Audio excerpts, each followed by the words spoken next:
Join us as we dive into the history, hauntings, and high strangeness of the world to try to better understand the paranormal. I will be your guide. I am paranormal researcher and investigator Eric Freeman Sims. Welcome to the Unseen Paranormal Podcast.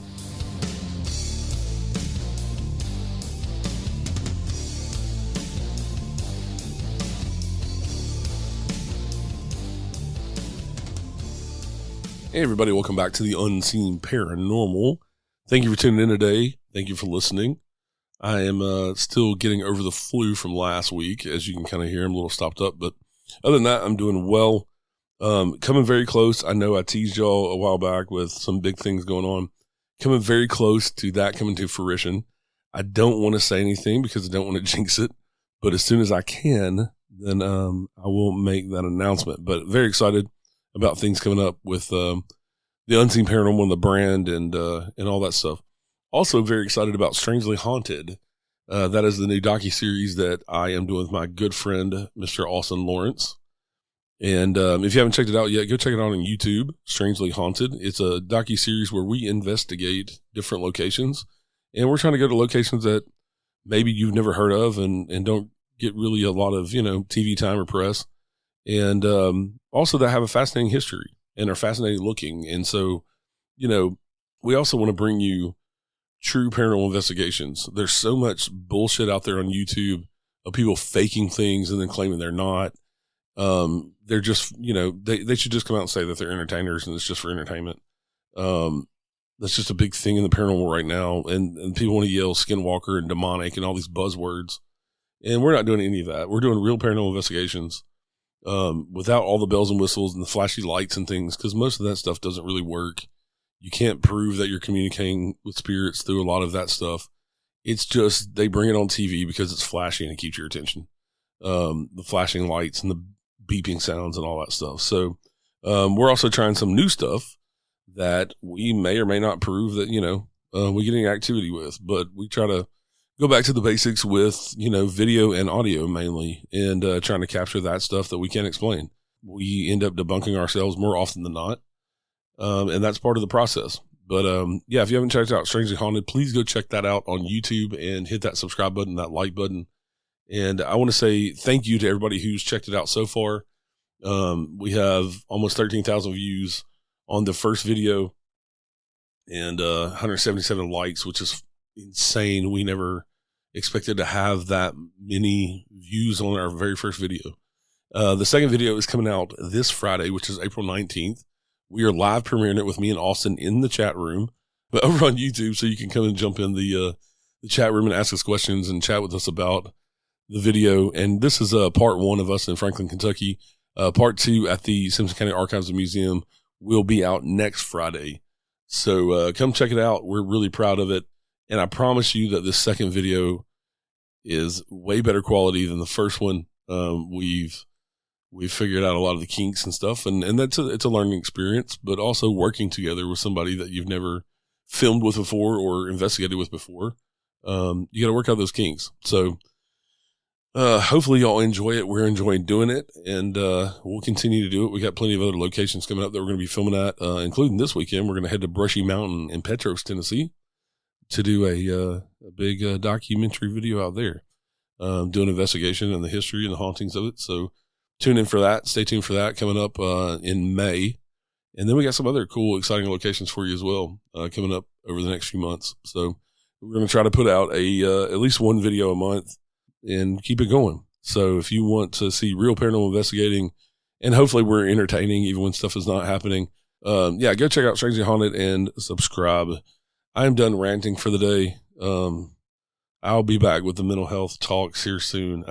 Like I said, I'm still trying to get over the flu and get good and healthy for this weekend's investigation. So y'all enjoy the show today. We have Mr. Joel Stern. We were talking about a case in Poland from the 1980s of a girl named Joasia who apparently had poltergeist and psychokinetic abilities. And she was actually studied by scientists. And why this case is not more widely known, I don't know. Joel Stern is he's not the author of the book. He translated the book from Polish into English. And he actually got to meet Joasia, the girl that could use her mind to move things and had all this activity going on around her. Very fascinating case. So Sit back, relax, and enjoy the episode. We'll talk to you next time. Have a good day. Hey, Joel, welcome to the show. Thank you for joining us today. Well, I'm honored to be your guest. Yeah, I had never heard this case, and you emailed me about your book, The Elusive Force, coming out, and about the book that you translated. We'll get more into that. And it's a really interesting case of poltergeist and psychokinesis and scientific study of it. So I found it really fascinating. But and the book, you translated the book. You did not write the book. It actually comes from two journalists from Poland where the story takes place. That's right. So what is your background and how did you get involved with translating the book into English? Well, it started in 1988. I was working as a staff translator from Slavic languages at the State Department in Washington. I started there in 1985, and in the mid-'80s, I met this Polish couple. They emigrated from Warsaw to the United States. The husband was a bioenergy therapist, which is kind of paranormal in itself. He could, read people's aura, diagnose their physical conditions, and the wife was a journalist. They introduced me to this book, The Elusive Force, which had never been translated into English. It was about this really extraordinary case of psychokinesis, telepathy, and poltergeist activity.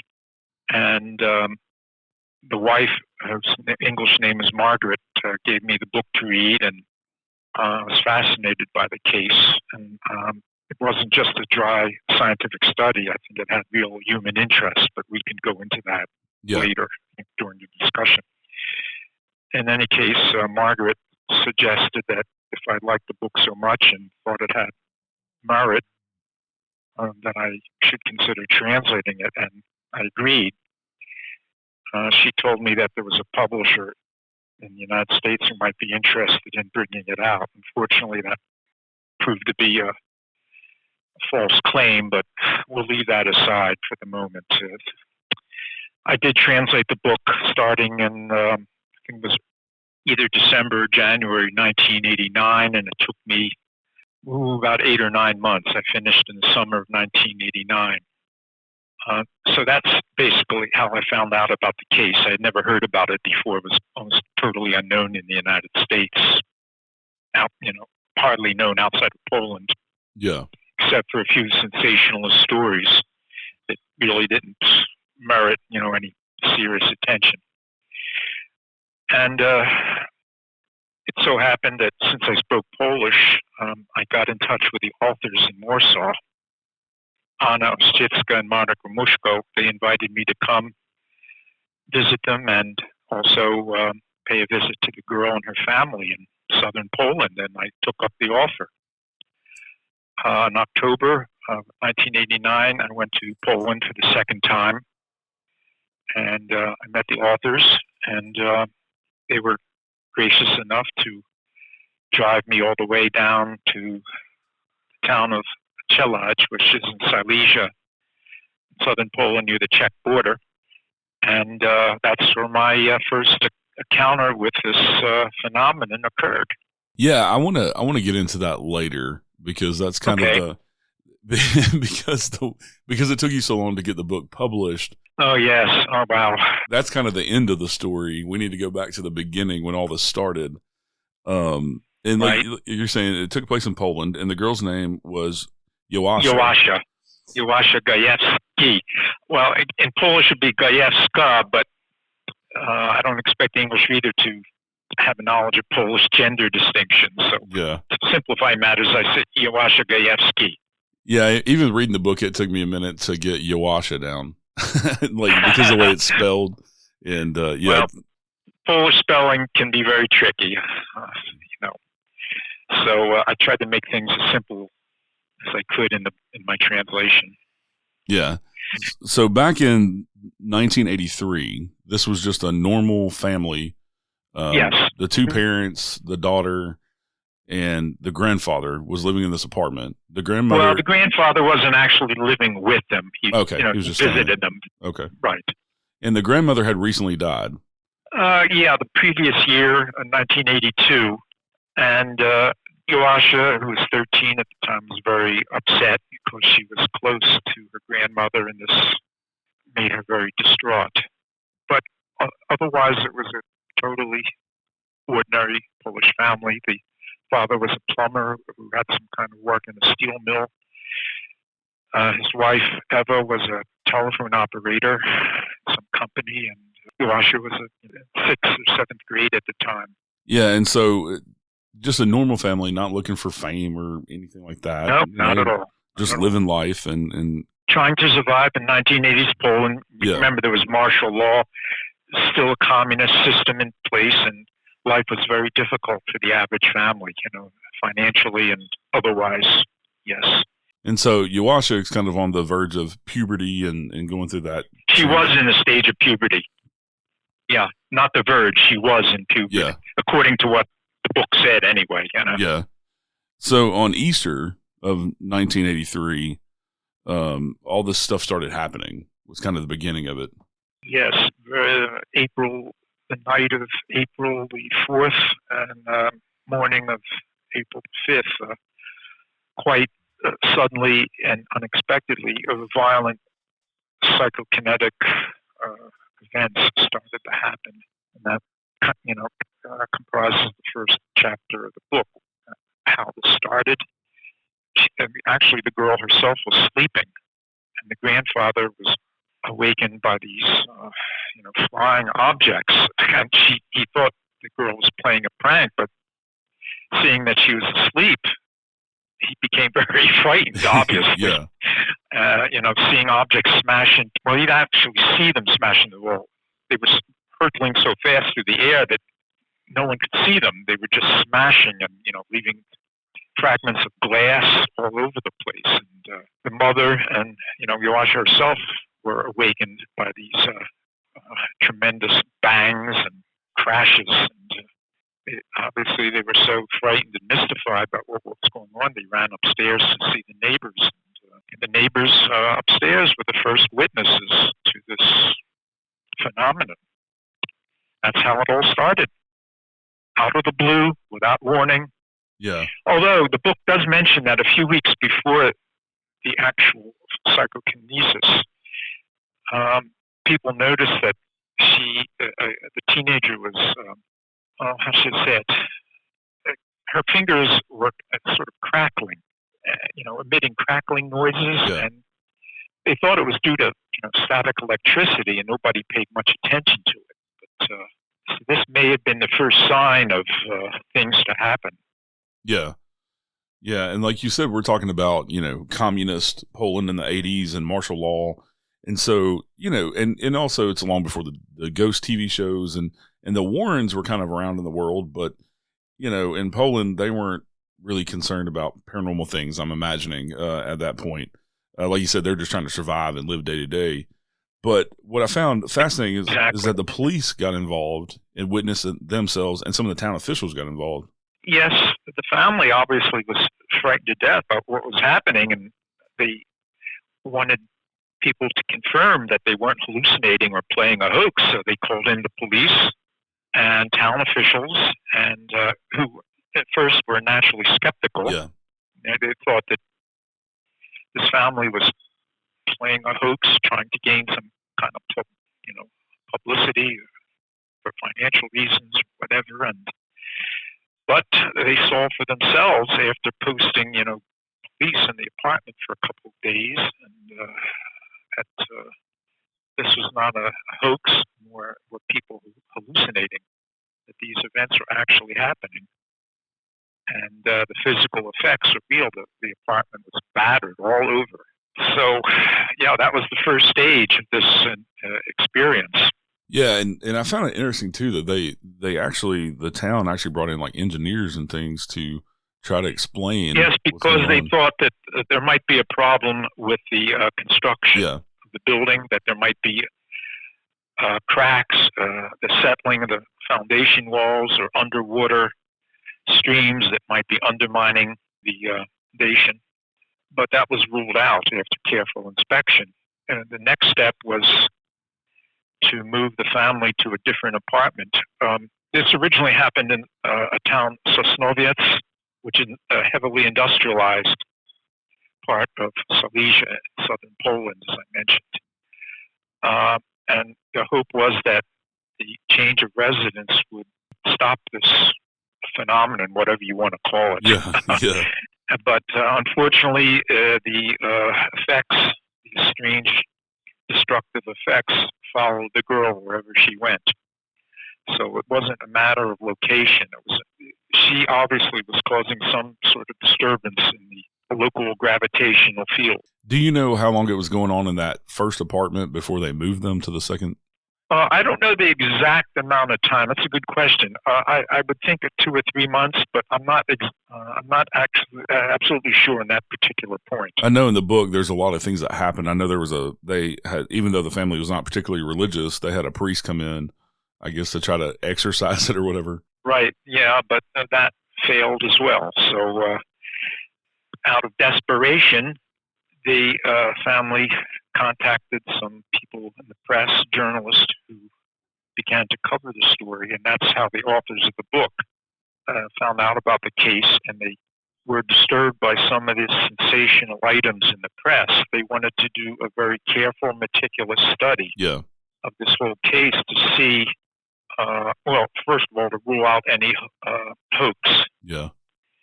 And then if the events actually were true to, genuine, they wanted to find specialists who take an interest in it and try to determine its cause. Yeah, and it of course, like other cases similar to this, like the Enfield Poltergeist and some others that I've dove into, it kind of brought out some of the like psychics and other. Oh yeah, there were sensation seekers, spiritualists, just curious gawkers who came to the apartment and harassed the family. Yeah. The authors point out that a few centuries earlier, it's quite conceivable that the girl would have been burned at the stake for witchcraft. Yeah. And I'm sure the family was horrified by this. I mean, they're being bombarded by these spiritualists and psychics and media and all these other people, outside of their apartment. And so moving probably was kind of a blessing a little bit too. Right. The journalist Mark and Anna did try to shield the family as much as possible from these intrusive, guests and onlookers. And they did point out that to a certain extent they succeeded in doing this. They brought in several teams of specialists who tried to shield the girl from unwanted publicity. And so, it was obviously a real concern for the family. Yeah. Apart from the financial damage they suffered, and these Polish insurance companies did not, reimburse them for damage caused by, paranormal forces. Right. So it was a real financial hardship. Yeah. But when they moved, this activity didn't stop, obviously. No, these events continued for 7 years, from 1983 to 1990, in various forms. I mean, they changed. The book goes into that. It wasn't just one type of phenomenon. There were quite a few different effects in different places. So, the case is unusual. It's not what you would call an ordinary case of poltergeist activity, because it lasted for so long. And the girl managed to channel this kinetic energy, at least to some extent. She didn't have full control over it, but on some occasions she could channel it. So that's, another unusual aspect of the whole matter. Yeah, and some of the unusual stuff that I saw in the book is when the objects were flying around, people wouldn't necessarily see them fly through the air because they were going so fast. They would just kind of see them hit the wall. Right. I mentioned that, when we talked about the neighbors upstairs who came down and witnessed violent, splintering of glass on the wall, but they couldn't actually see the flying objects because, according to the authors, an object thrown by hand, it did not have nearly the same velocity as a psychokinetically propelled object, which is often invisible. That's another indication that something I said paranormal was going on. Yeah. And when the objects hit the wall, some people reported also that the sounds coming from that were louder than they should have been, too. Yes, sounded like an imploding television tube when, let's say, an ordinary tumbler, or a glass vase smashed against the wall. Of course, you'd hear a crash of some kind, but not a tremendous explosion. As if a television tube were, suddenly shattered. Yeah. And then there are also reports of some objects that were kind of flew, like hovered, levitated slower and more deliberately. Yes, like a cup of tea would hover in the air without spilling any liquid at all. Just travel in an unusual trajectory through the entire apartment. It was very bizarre. I didn't actually see that when I went to Poland. Yeah. I met the girl twice. But I did speak to a couple of eyewitnesses who, were, present during these events. So, yeah. And pretty early, right. pretty early on, there were some people that were interested in experimenting on her and with her to figure out what's going on. Yes, there were several teams involved.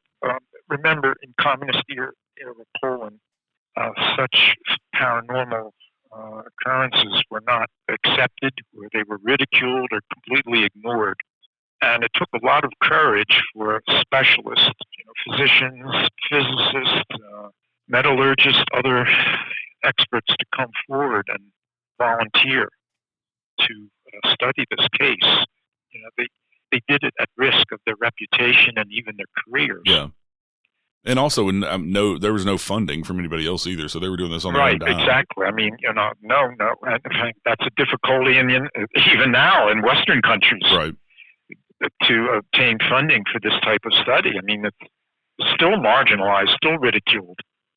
Even though there's an abundance of proof over many decades that such things really occur, and people have these abilities, but orthodox science yields its positions very reluctantly. Yeah.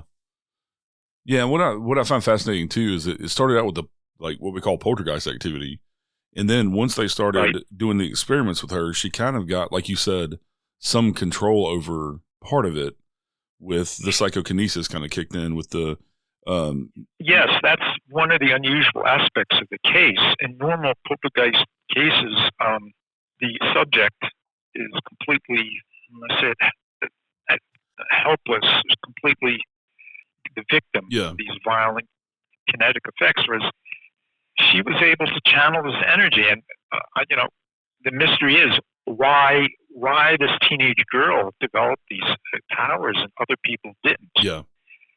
Well, we can go into this matter a little further during our discussion, but there is a certain branch of paranormal researchers, the so-called spiritualists, who ascribe all these events to hauntings, supernatural forces, entities, whatever you want to call them, that somehow invade the physical plane and create these effects. But that doesn't explain how this girl was able to channel the energy into bending spoons, how she developed telepathic abilities. I mean, did her dead grandmother descend from some higher plane to start bending spoons for this girl, or, taking telepathic tests for her?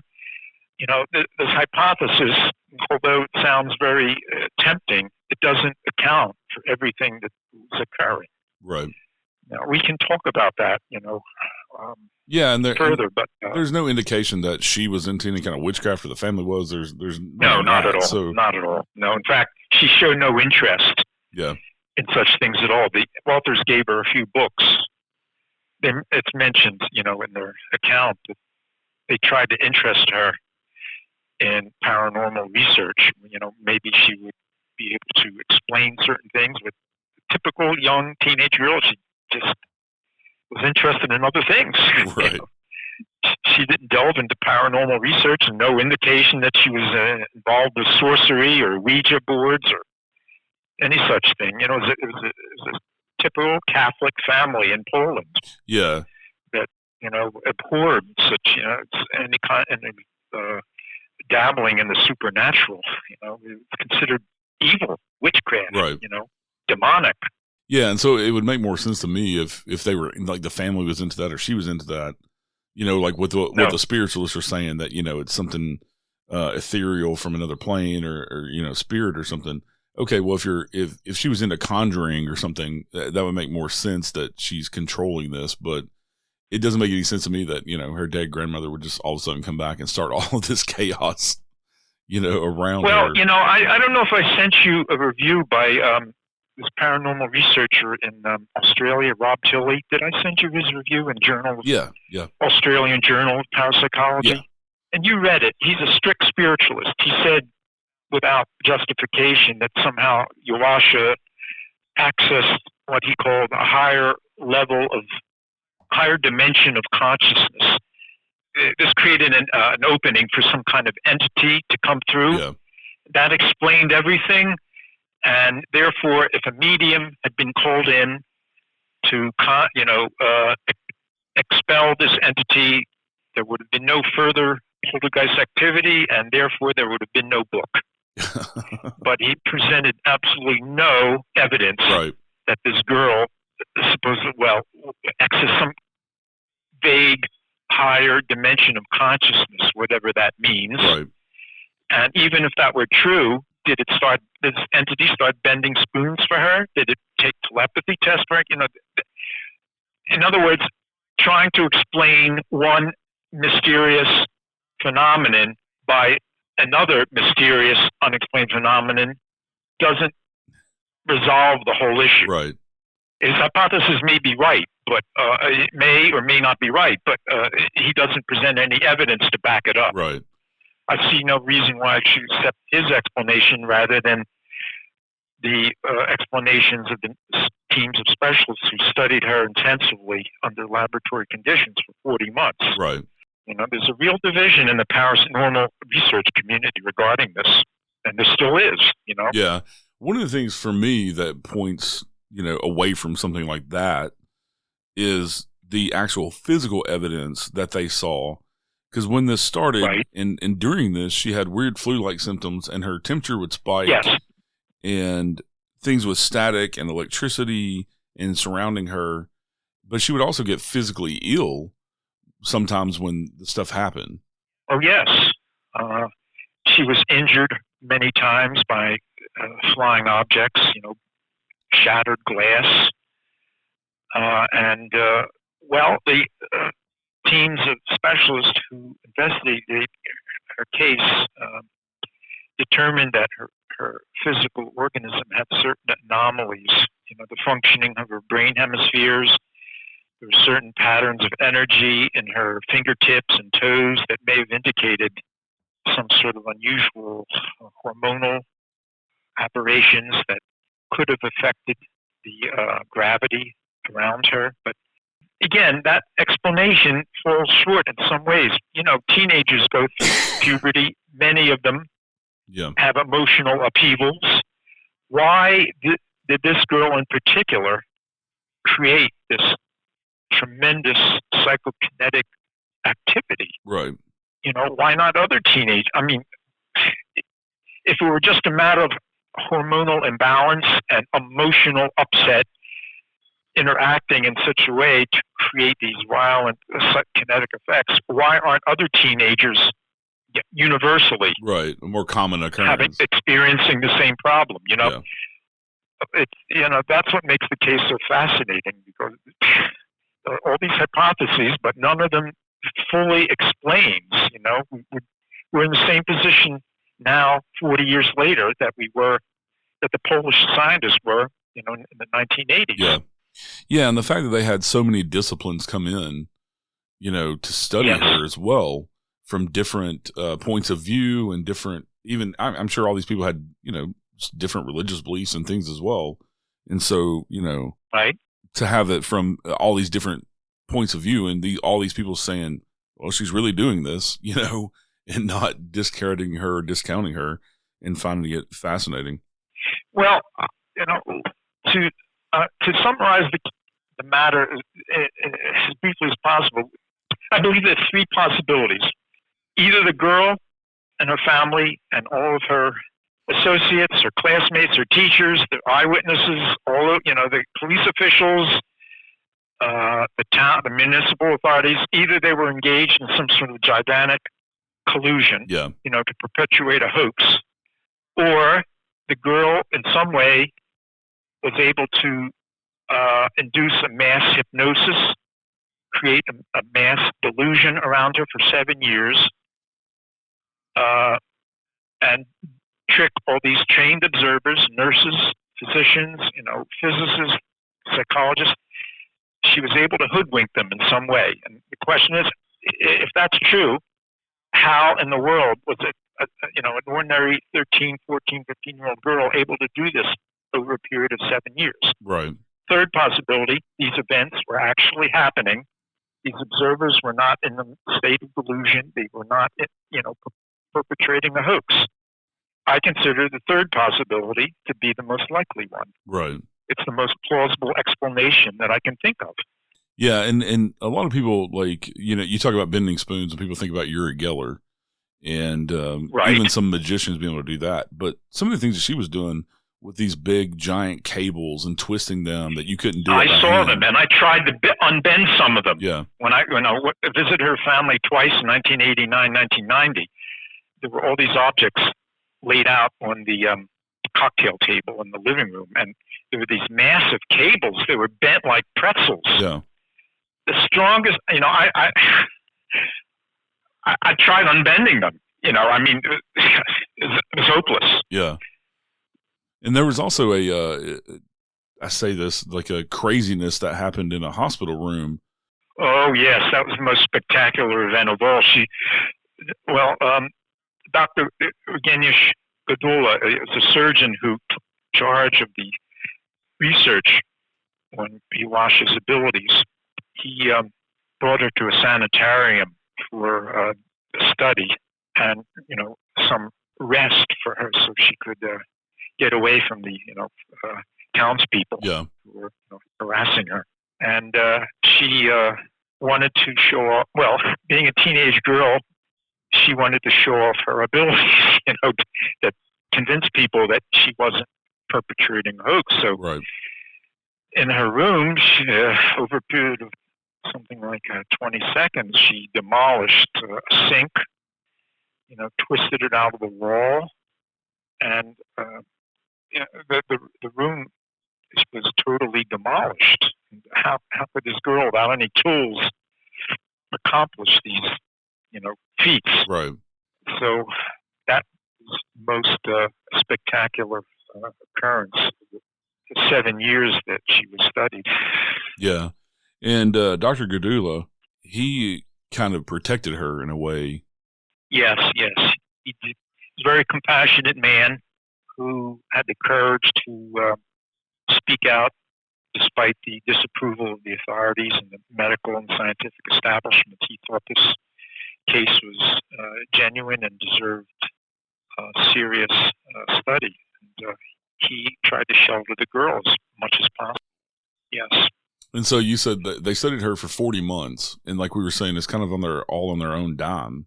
And yes, at the risk of their own reputations and things like that, all these different doctors and scientists, did any of them, I know some of them came to conclusions, but I guess it left probably more of them baffled than anything and probably frustrated that they couldn't figure out what was going on. And the reason the 40 months, because it kind of fizzled out. They ran out of funding and money and lack of financing. That's basically it. They did not have the sophisticated equipment or the financing to continue this endeavor. It leads me to the question too: if you took this case and put it now, something like this happening, I wonder if we could find out more because the jump in technology and testing and things like that. I wonder if we could figure it out more, especially with like her physical symptoms. We know a lot more about the body and medicine, of course, in the past 30-some years, and that's one question that would.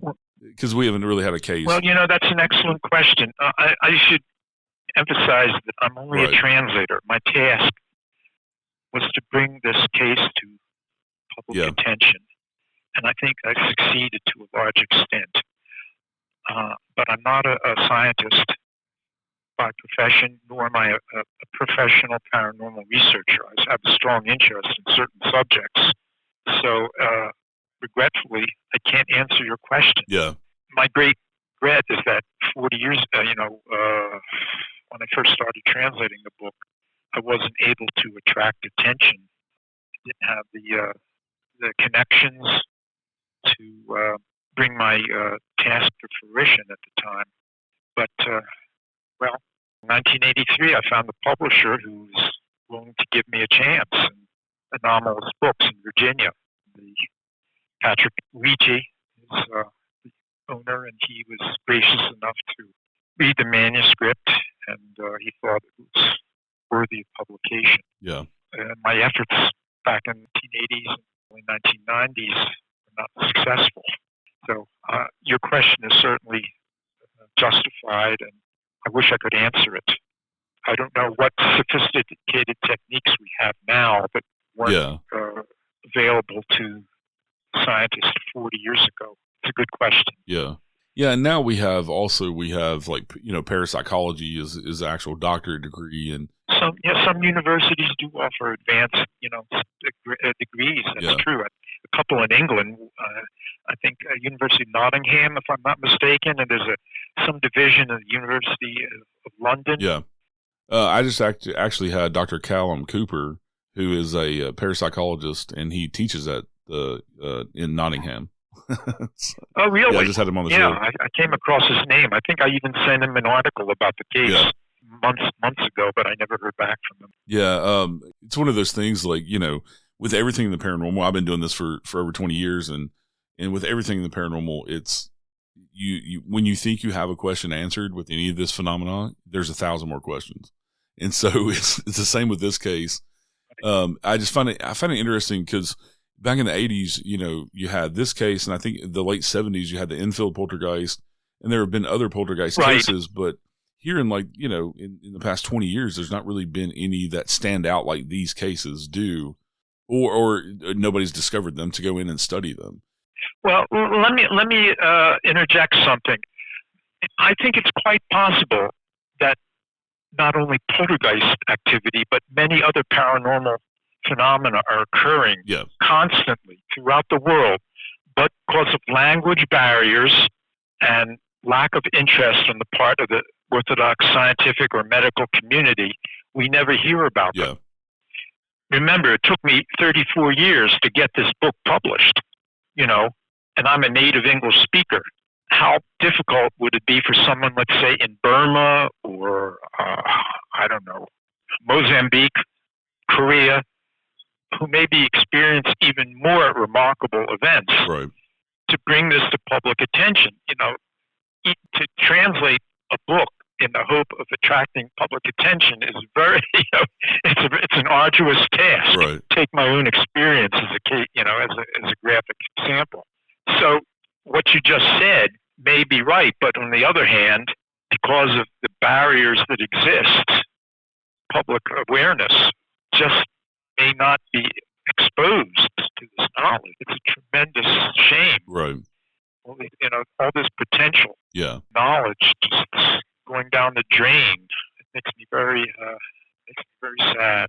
Yeah. Yeah, I've talked about this on the show a lot too. I think in general, people like things in boxes because I think that helps them psychologically to think they understand the world.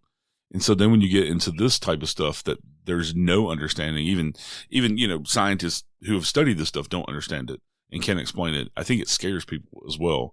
So I think that's another barrier as well to these types of things and studying them more, and science getting more into the paranormal.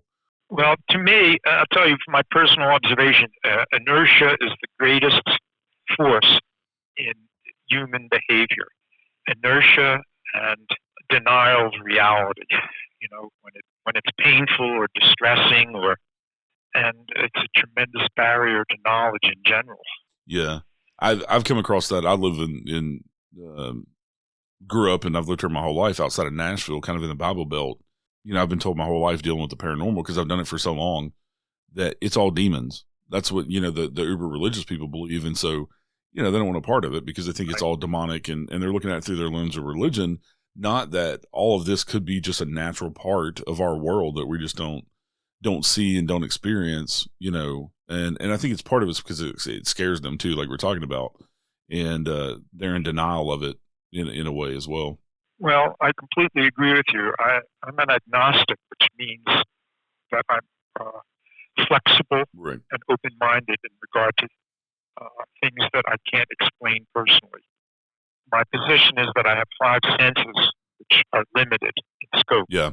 And I can't deny that what happens outside the limit of my 5 senses may actually exist. We just don't perceive them because of our ingrained limitations or denial of reality. But, take the case, you've heard of Edgar Casey, of course. Yes. This uneducated guy in Kentucky who never went past 6th grade, and yet he went into these unusual trances where he could speak ancient languages that he had never studied. What is the rational explanation for that? Right. There is none. Either you deny it out of fear and ignorance, or you have to realize that there are certain aspects of reality that we still don't understand. Yeah. And he's not the only such case. Believe me, I've heard quite a few others. Yeah. Through my knowledge of languages, I'm privileged to be able to read accounts about people in other countries who have similar abilities, but they're not known in the Western world because of language barriers. Yeah. They actually have a museum in Hopkinsville, Kentucky, where he lived. They made a museum out of his home, and it's about an hour and a half from me. Oh, I didn't know that. Yeah. Of course, I'm familiar with Atlantic University, where they keep all his, his readings. I visited there once. Yeah. But I didn't know they made a museum out of his home in Kentucky. Yeah. Isn't that something? But yeah, this entire paranormal world is pretty interesting. That's why I love talking to people like you and getting, these different cases from all around the world to show that, because, we watch like in America, we watch the ghost shows, and most of the time they're just going to places in the United States, and you're not really seeing the phenomenon around the world. And so that's one of the things I love about doing the podcast here is I can go, connect with somebody through the internet, halfway around the world and talk to them about what's going on in their part of the world and see how similar the paranormal is across the world and the beliefs and the things that are going on, but also some extraordinary cases like this one from Poland, Yes. Language barriers are a very powerful impediment to knowledge. Yeah. I'm glad that I was able to contribute a little bit of, insight into this phenomenon through my translation. And, but, it was a very arduous task. It took a year out of my life. Yeah. And not everybody wants to do that. Yeah. So now the only question is, let's go back to what you were talking about in the very beginning, that you Sure. actually went and got to meet her and meet her family, Joasia's family. Yes. And her, and actually see some of this stuff firsthand. Yes, I went there first, as I mentioned before, in the fall of 1989, and the family lived in a very shabby apartment block, Soviet-type architecture, concrete, sterile, and their apartment was battered. Yeah. Holes in the wall, and dents in furniture. And the girl struck me as just an ordinary teenage girl, and nothing demonic about her. She had very piercing eyes. That was a remarkable feature about her. Otherwise, I wouldn't say she differed in any way. Yeah.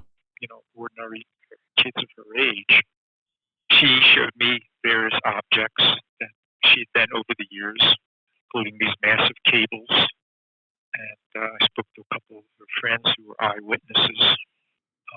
And it turns out that Joasia and I got along quite well because I could speak Polish. And she was kind enough to bend a spoon for me right before my eyes. Wow.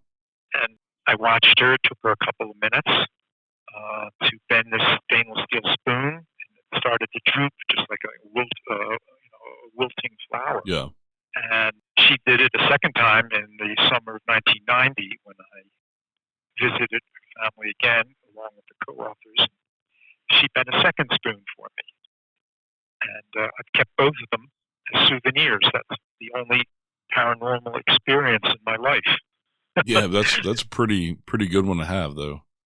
Unfortunately, I didn't see any flying objects, which is just as well, because if I had been hit by one, it might have broken my head. It was not a fun thing. Yeah, believe me. Yeah. The other thing that I found fascinating in the book is that these things not only happened at home and like in the clinical setting when they were studying her, but also happened at school. And her teachers were amazingly understanding and tried to help her with this. Yes, she was lucky in that regard. They did try to shelter her and persuade the other students that Joasia's abilities, while unusual, were not demonic. Yeah. Were not something to be feared. They were just unexplained. Yeah. And her classmates gradually came to accept her and were even excited when scientists came to visit her and conducted tests in the school. Very proud of her. So the case kind of cuts off in 1990 as far as the book goes. Well, the book actually stops around the book was written in 1989. Okay. And when I visited her in 1989, 1990, the events, according to eyewitnesses, were still happening. Yeah. But sometime after I left, the phenomenon, for no understood reason, just stopped. Yeah. And, there's no explanation for that. I really, it started unexpectedly and ended just as unexpectedly. Yeah. After 7 years. Wow. Of course, this question is something I know everybody's going to know. Do you know what happened to Joasia? Yes. Well, a few details. She went to nursing school, graduated, got a job in a local hospital. She got married and had 2 kids. For some time, she kept in contact with Dr. Gadula, who, as we mentioned, was head of research on the case. Yeah. But then all trace of her vanished. Her parents passed away, I don't know when. My suspicion is that she might have gone abroad because back in the 1990s, Poland was a very economically depressed place. And lots of specialists, nurses, physicians, scientists emigrated to find a better living. Yeah. Especially if they had a family. Yeah. So that's my suspicion, but I really have neither I nor the authors of the book nor anyone else knows her current whereabouts. And after all the attention that she got for so long, I could only imagine wanting to just fade into obscurity. Especially right. with her own. She has 2 kids, right. And obviously she probably doesn't want them to be the subject of sensationalist intruders. Yeah. The way she was, so I can understand why. Yeah. She would want to remain, anonymous. Yeah. Yeah, and I think it'd be interesting for her to go back and explain to her kids, this book is about me. You know what I'm saying? Once they got old enough, and this happened to me, and her kids, learning about that.